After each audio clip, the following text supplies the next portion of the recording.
Cody Rhodes is one of the most talented professional wrestlers of his generation, coming from one of wrestling's royal families, with in particular his legendary father Dusty Rhodes. It's a pleasure to meet you on the Wrestling Paradise to tell you the most incredible stories about the one who had a glorious return to WWE in 2022. Are you ready to be shocked to learn how he ended up bleeding in a strip club with Randy Orton? Are you wondering who came up with the idea for his eccentric Stardust character? Do you want to know more about how he experienced the death of Dusty Rhodes? Do you want to discover his surreal first interaction with the legend Sting? And are you curious to learn how he created the American Nightmare, his gimmick that brought him the most success? You will know everything and much more at the end of our video. You are on the Wrestling Paradise, the most incredible stories about Cody Rhodes. Let's go. In the life of Cody Rhodes, there is a story that had a deep impact. This is a scene that took place when he was 8 years old. He sees a photo of his father, the legend Dusty Rhodes, who had the nickname of the American Dream, holding the WWE belt at Madison Square Garden in 1977. Cody asks him if he really has already won this title and tells him he didn't know hidden champion like Hulk Hogan. But his father, who apparently hid his frustration at that moment, explains to him that on that day, he did beat the champion superstar Billy Graham, but since it was by count out, the rules stipulate he cannot win the championship that way, and that this is the title he has never managed to win, which still haunts him. Cody then makes a promise to his father. One day he will be WWE champion for him and he will bring him this belt. His first goal in his life was to win this title one day for his dad. This event will light a flame in him that will never be extinguished again, including when he officially starts his career in 2006. But on June 11, 2015, this goal he had took a very different turn. On that day, he received a call from Michelle Rubio, his mother. She is in the hospital with Dusty, who isn't doing well. The American Dream was struggling with stomach cancer, and on that day he is in pain. His mother, who is a nurse, understands they are living their final hours with him. Cody recounts the scene by saying, "Dustin and I pulled him up together and spoke to him. I gave him a hug goodbye. The last thing he asked for was my mom. Then he went to sleep forever. I was there the entire time. Watching my light fade was the worst 20 hours of my life. That is a scene I never really left. I have tried, and I do not want to stay in the past, but I still feel I am very much in that hospital room. When I lost him, I asked myself, who am I?" Cody is going to be deeply affected by this tragedy. For him, it was a complete surprise for which he wasn't prepared at all. Later, he will tell he feels Dusty at every show he does and that he misses him every day. It is more particularly when he is in the ring that he feels the most connected to his father, much more than where they scattered his ashes, which is why he will have the ritual of kneeling and kissing the mat at every match, an always very emotional moment for him. Cody Rhodes' history with wrestling began very early.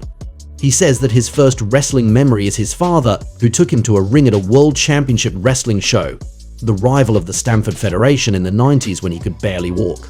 In his childhood, he will be able to discover the backstage environment of the shows, where he will see wrestlers full of admiration coming to hug his father, which will make him proud. Growing up and renting tapes of his matches, Cody will gradually understand this admiration, grasp better and better the subtleties of sports entertainment, and idolize Dusty. One night at a WCW show, he saw the American Dream in the ring having a chair broken on his head by his opponent Meng, and while he is sitting in the locker room later, he sees this Meng show up, and at that moment he said to himself that he had to defend his father.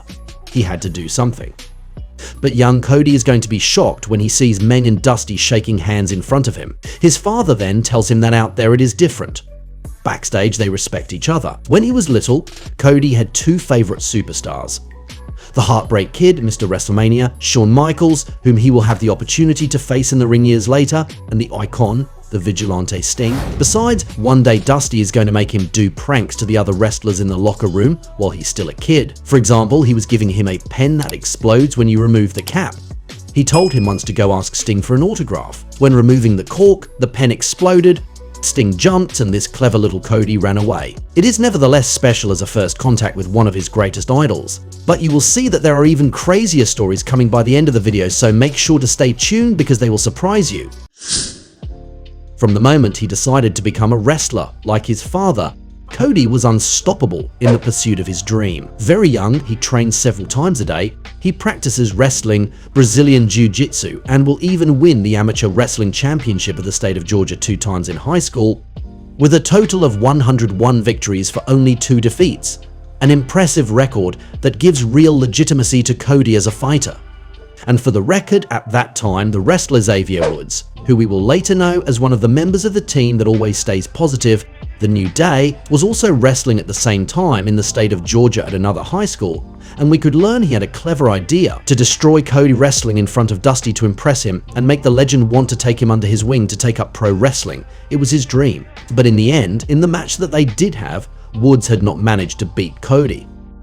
There was even a scene afterwards where Xavier had seen a girl he liked at a bowling alley and who had left her high school. She then introduced him to her new friends, and among them, the world is small, there was Cody, who apparently was a bit arrogant by saying that he knew him and that he had beaten this kid before turning around and doing a strike. It's also worth noting that when Cody won the wrestling championships, according to his father, he apparently asked to be called Cody Rhodes rather than Cody Runnels, his real name, something that can be interpreted as a way of proudly claiming the fact that he is the son of the great Dusty Rhodes, unless he simply thought it sounded better. Isn't that amazing?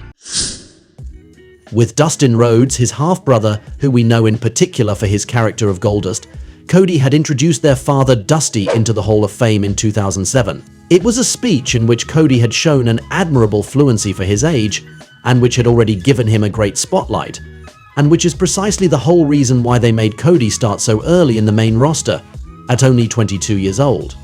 On that day, he had put a lot of pressure on himself because he wanted his speech to be perfect for his father. In his hotel room, he wrote it, rehearsed, he practiced, and it paid off because backstage at the Hall of Fame, while he was speaking, Vince McMahon, the former boss, and the official Bruce Pritchard were impressed by his performance.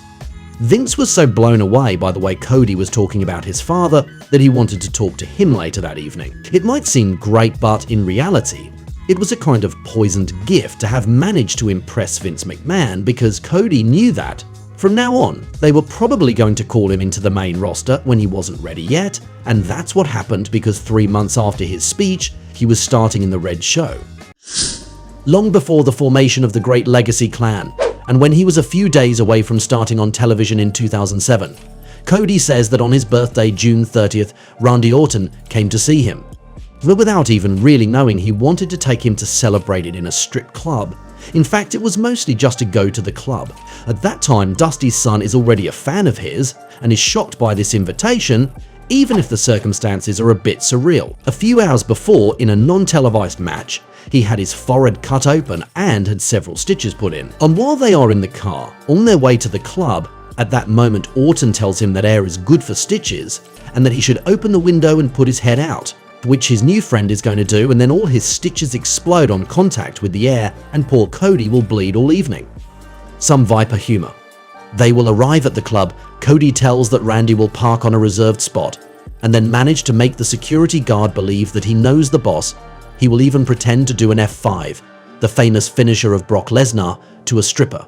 The legend killer tells that it was Cody who drove him everywhere those years, that Cody was like a babysitter for him, and that without him to take him safely from city to city for 3 years, he might not be here today given how he was at that time. Besides, Rhodes says that on those trips Randy always put the air conditioning and the radio with a hard rock show to the max to sleep, and that Cody was freezing to death at those moments, but that if he turned down the music even a little bit, Orton would wake up grunting, turn up the sound and go back to sleep right away. Randy Orton really is special. On June 16th, 2014, Cody Rhodes arrived on Monday Night Raw in a new disguise, a character who looks like his half-brother Goldust. He gave it the same name as his father Dusty's private jet in the 80s, Stardust. Initially, it was Stephanie McMahon, Vince's daughter, who suggested this idea while talking backstage with her father, who immediately loved the concept. He is going to give everything to get the best out of this character, and at the beginning of 2015, together with his half-brother, they have a dream: to have a match against each other at WrestleMania 31. They really had a unique opportunity to have it, as long as Dustin was still active and Dusty is still alive. The Stardust will therefore attack Goldust several times, even shouting once backstage to his father that he killed Cody Rhodes. Everything was there to have a personal and deep confrontation at the Showcase of the Immortals, but the Federation will deny them this dream and instead set up this match a month before at Fastlane.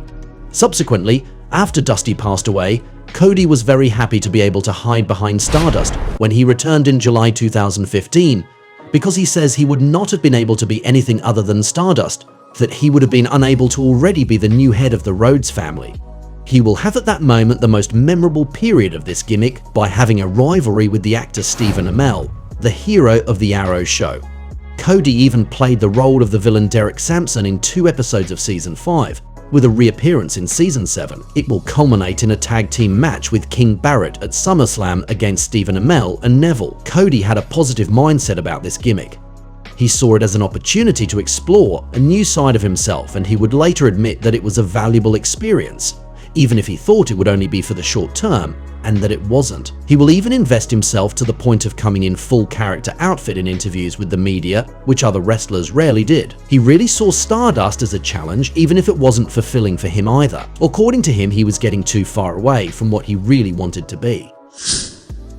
On May 28, 2016, a week after leaving the Stamford Federation, because his career was going nowhere, Cody Rhodes published on Twitter a list of potential opponents that he would like to face that will create a buzz. He also indicates that he will start this kind of big challenge that he is launching on August 19th, when the 90-day non-compete clause of Vince McMahon's company that he has to respect will end. We can already see through this act, which made people talk at the time, that Cody isn't upset about his situation, but on the contrary determined to try everything to progress, to work where he has never wrestled before, the independent circuit. This step of publishing a list with all his goals was something that had never been done by a wrestler before, and it was a good idea because by doing this, the fans would follow him on his journey, wanting to see him tick all these boxes on the list. By not having achieved what he wanted in the WWE kingdom, he now had to create his own kingdom, his own brand, his own success. And it took the form of a new evolution of his character towards what will become his most famous gimmick,